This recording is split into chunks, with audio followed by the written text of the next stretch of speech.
En nombre de Equilibrium Global, tengo el agrado de darles la bienvenida para compartir con ustedes un nuevo video para nuestra sección Explicaciones sobre temas relacionados con la política y las relaciones internacionales. Nuestros contenidos en YouTube, las notas de nuestro portal y las publicaciones de nuestras redes sociales son cada vez más visitadas por audiencias tanto de Latinoamérica como de Europa.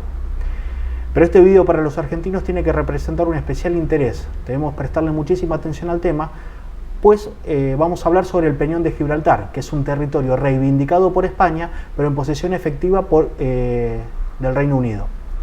Entonces podemos apreciar de inmediato la conexión entre el tema del video de hoy y nuestro reclamo soberano por la posesión de las Islas Malvinas y del Atlántico Sur, que están en manos de la misma potencia ocupante, el Reino Unido. Para ello hoy vamos a acudir a una especialista en el tema, que es la señora Beatriz de León Cobo.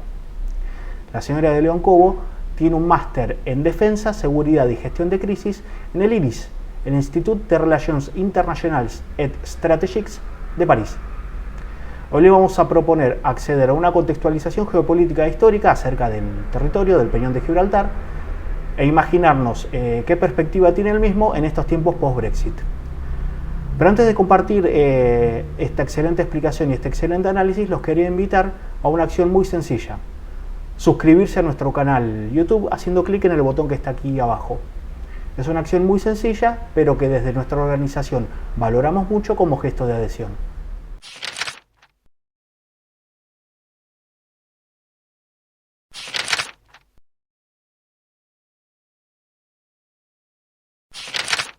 Para entender la polémica sobre la soberanía de Gibraltar, lo primero que hay que conocer es la historia y entender por qué es un enclave geoestratégico así de importante, ¿no? Gibraltar no empieza su historia en 1713, que es cuando se firmó el Tratado de Utrecht, sino que viene de mucho antes. Desde los griegos, que decidieron poner una de sus columnas que representaban el fin del mundo conocido en Gibraltar, hasta el Imperio musulmán, que pasó por Gibraltar para llegar a la península ibérica y conquistarla en 1711, Gibraltar siempre ha sido un enclave geoestratégico muy importante, ya que es la salida del Mediterráneo al Atlántico y viceversa. Por lo tanto, quien controle el Peñón de Gibraltar, y no tanto el Peñón, sino sus aguas y el estrecho, controla parte del comercio marítimo internacional y, por lo tanto, es una potencia a nivel de seguridad y a nivel económico. Por eso, la importancia todavía a día de hoy de controlar el estrecho y de ahí el problema que hay con respecto a la cuestión de soberanía entre España y Gran Bretaña.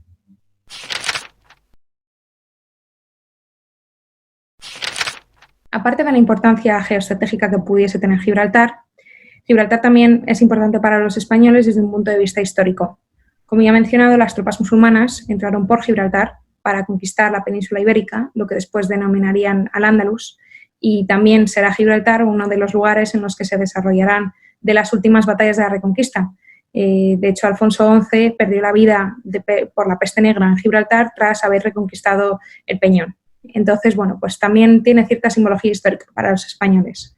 Y durante los siguientes 4 siglos, desde el siglo XIV hasta el siglo XVIII, Gibraltar perteneció prácticamente como toda la península ibérica a España, ¿no? O en aquel momento a las coronas y a las monarquías católicas de la época. ¿Y qué pasó en el siglo XVIII? En el siglo XVIII se desarrolló en España y prácticamente en todo el mundo lo que se conoció como la Guerra de Sucesión Española. Esta guerra de sucesión se produjo porque Carlos II, rey de España, el último de la Casa de los Austrias, murió sin descendencia y dejó como heredero al trono a su sobrino nieto Felipe d'Anjou, que venía de la Casa de los Borbones. Entonces, claro, esto para la balanza de poderes europeas era nefasto y eso así lo consideraron los ingleses y los holandeses, porque si las coronas francesas y españolas se unían, eso significaría un control de todo el comercio internacional, ya que España tenía muchos territorios de ultramar, entre ellos los de América del Sur. Entonces, las tropas británicas con las holandesas montaron una armada y desembarcaron en Gibraltar en el año 1704 y decidieron conquistarla. También hicieron la guerra en varios frentes, pero ese fue uno de ellos. Y bueno, desde aquel momento, desde 1704 hasta el día de hoy, todavía conservan el Peñón de Gibraltar.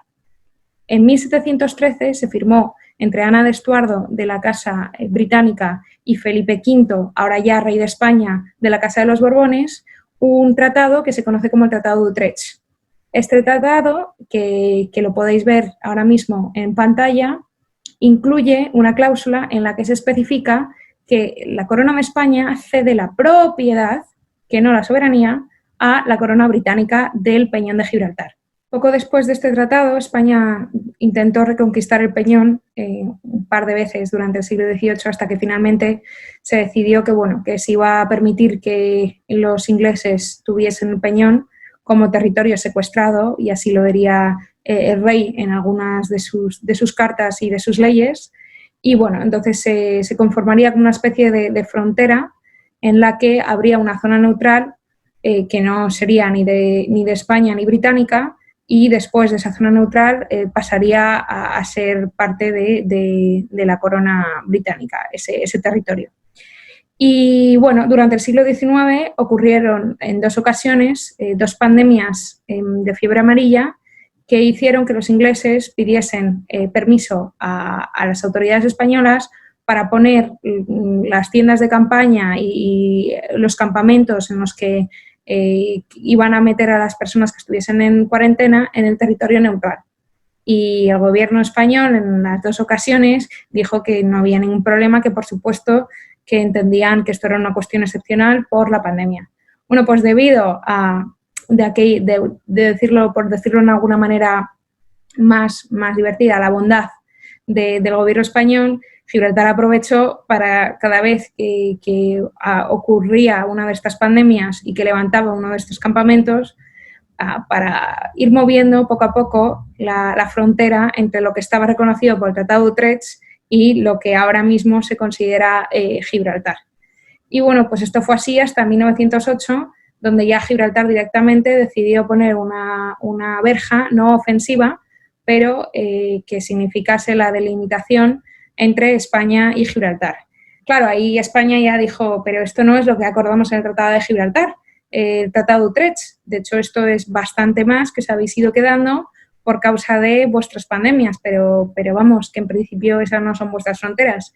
Y aunque esa queja se hizo en varias ocasiones, se quedó una queja. España no hizo nada más, no intentó reconquistarla, eso fue lo que ocurrió.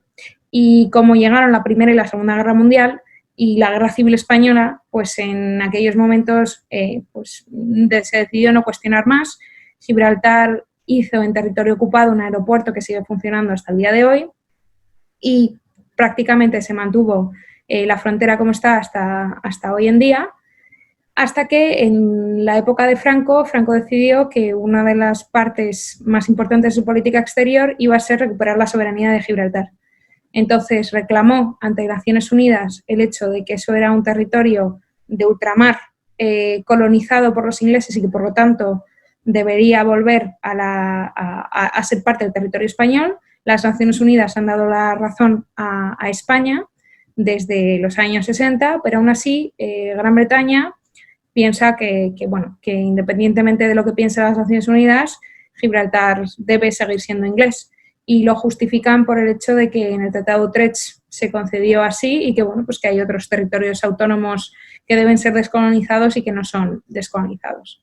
Entonces, pues desde aquel momento las Naciones Unidas, y esta ha sido un poco la posición internacional, incluida la Unión Europea, es resolverlo vosotros, España, Inglaterra, qué queréis hacer con Gibraltar.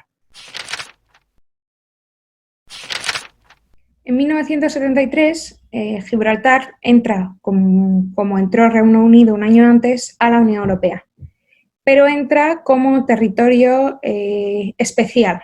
Entonces tiene un estatus especial por el cual, por ejemplo, las normas de impuestos de la Unión Europea no se aplican, las normas de blanqueo de capitales de la Unión Europea no se aplican, y eso produce que hay una diferencia abismal entre los precios de alcohol y de tabaco, por ejemplo, entre España y Gibraltar.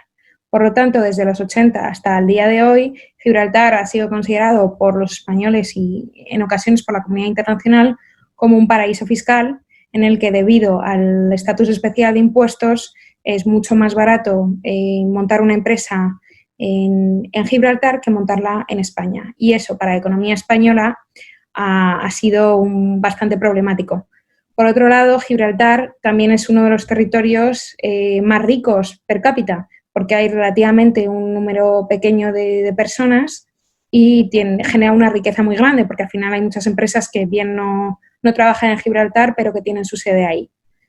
Por lo tanto, bueno, pues España, cuando entra Gibraltar en la Comunidad Económica Europea, decide mantener una relación más apaciguada con Gibraltar.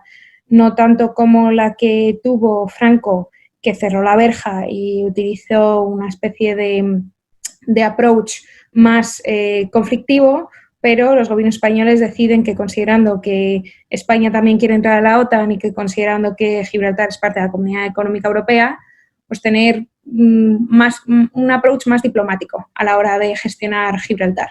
Entonces, bueno, durante los años 80, 90 y 2000 hay en varias ocasiones intentos de convencer al gobierno británico de que la soberanía de Gibraltar debería ser española, ¿no? La última propuesta, que es la que sigue siendo la más debatida a día de hoy, es la propuesta de cosoberanía, que a principios del 2000, aprovechando las buenas relaciones entre José María Aznar, el expresidente español, y Tony Blair, pues se intentó resolver esa pequeña contienda que sigue habiendo hasta el día de hoy entre España y Reino Unido, que es la cuestión de Gibraltar. La propuesta de cosoberanía decía algo así como la soberanía es compartida, en algún momento volverá a ser española, pero se mantendrá siempre el estatus especial de Gibraltar, para que así se le considere un territorio autónomo, incluso se respete pues todo su gobierno y sea un territorio autónomo como lo es ahora mismo de los ingleses, pero que pasa a ser de los españoles, con algunas diferencias, ¿no?, en la manera de la gestión. Y esta propuesta, que iba a ser prácticamente firmada, los gibraltareños pues no quisieron aceptarla. De hecho, hicieron un referéndum mientras estaba habiendo las negociaciones entre los ministros de Exteriores español e inglés, para asegurar que la posición de los gibraltareños era que no querían una propuesta de soberanía, de cosoberanía, y que no querían que España gobernase Gibraltar en ningún caso. Esta propuesta, por lo tanto, se abandonó.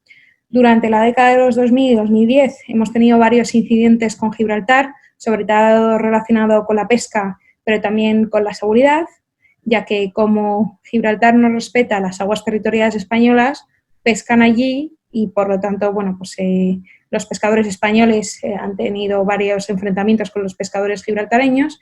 Y luego, con respecto a la seguridad, hay una base militar gibraltareña en la que de vez en cuando desembarca algún barco británico y pasa algún submarino nuclear británico. España, que se opone a la energía nuclear por la peligrosidad y que se opone a las armas nucleares, bueno, pues ha tenido varios momentos de tensión porque Reino Unido ha desembarcado algún barco y ha pasado con algún submarino por el estrecho de Gibraltar. Entonces, bueno, independientemente de eso, Reino Unido y España están los dos en la Unión Europea, están los dos en la OTAN y mantienen buenas relaciones. Entonces, la cuestión de Gibraltar, por mucho que cada 2 o 3 años se intentase llevar a cabo una propuesta o se intentase una nueva aproximación diplomática, la verdad es que no ha impedido que las relaciones entre Gran Bretaña y España pues se hayan desarrollado con relativa normalidad. Todo esto hasta que se vota el Brexit en 2016 y Reino Unido decide salir de la Unión Europea y Gibraltar, como territorio autónomo de Gran Bretaña, saldría también automáticamente a la Unión Europea, como es de esperar. Gibraltar hizo un referéndum justo después para demostrar que Gibraltar no quería irse de la Unión Europea y ganó con una participación altísima de más del 95%. Entonces, bueno, pues en aquel momento España vio una segunda oportunidad para poder venderles a los gibraltareños la opción de la cosoberanía, porque si Gibraltar tuviese soberanía española y británica, por tener soberanía española también sería parte de la Unión Europea. Pero los gibraltareños rechazaron esta propuesta por segunda vez. Entonces, bueno, pues lo que pasa con los territorios autónomos es que uno puede firmar un acuerdo con Reino Unido sin que éste se aplique a los territorios autónomos. De hecho, Gibraltar entró en la Comunidad Económica Europea porque se hizo un tratado especial para él. Entonces, durante las negociaciones del Brexit, la cuestión de Gibraltar era una cuestión relativamente peliaguda, porque, claro, entre que España no reconoce la soberanía británica y que es un territorio de ultramar británico, pues entonces al final lo que se acabó haciendo a finales del 2020 es firmar un acuerdo con Gran Bretaña especificando que la cuestión de Gibraltar debe resolverse entre los gobiernos españoles e inglés, aunque el tratado que se firme entre los gobiernos españoles e inglés deberá luego ser validado por la Unión Europea. Entonces, bueno, pues in extremis, a finales de 2020, el 31 de diciembre, prácticamente de madrugada, España y Reino Unido firman un principio de acuerdo, porque si no hubieran formado ese principio de acuerdo, en Gibraltar se hubiera aplicado un Brexit duro, lo que significa que se hubiera puesto una frontera exterior a la Unión Europea, como puede ser Rusia o como puede ser Turquía. Y una frontera exterior significa, bueno, pues que se necesitaría visado para entrar en Gibraltar, por ejemplo. Entonces, para que no ocurriese eso, el gobierno español y el gobierno inglés firmaron un acuerdo. En ese acuerdo tocaron 4 o 5 puntos que eran relativamente importantes para ambos, pero, como ya he dicho, este acuerdo es temporal. Debe aprobarlo la Unión Europea y es un principio de acuerdo, así que no tenemos el texto definitivo para poder valorarlo. Le agradecemos mucho a Beatriz por su tiempo y consideración para con nosotros y nuestra audiencia. Vamos a volver a consultarla por otros temas de candente actualidad en la geopolítica de Europa y del mundo. Y no quería despedirme sin invitarlos nuevamente a que se suscriban a nuestro canal. Y será hasta otra ocasión.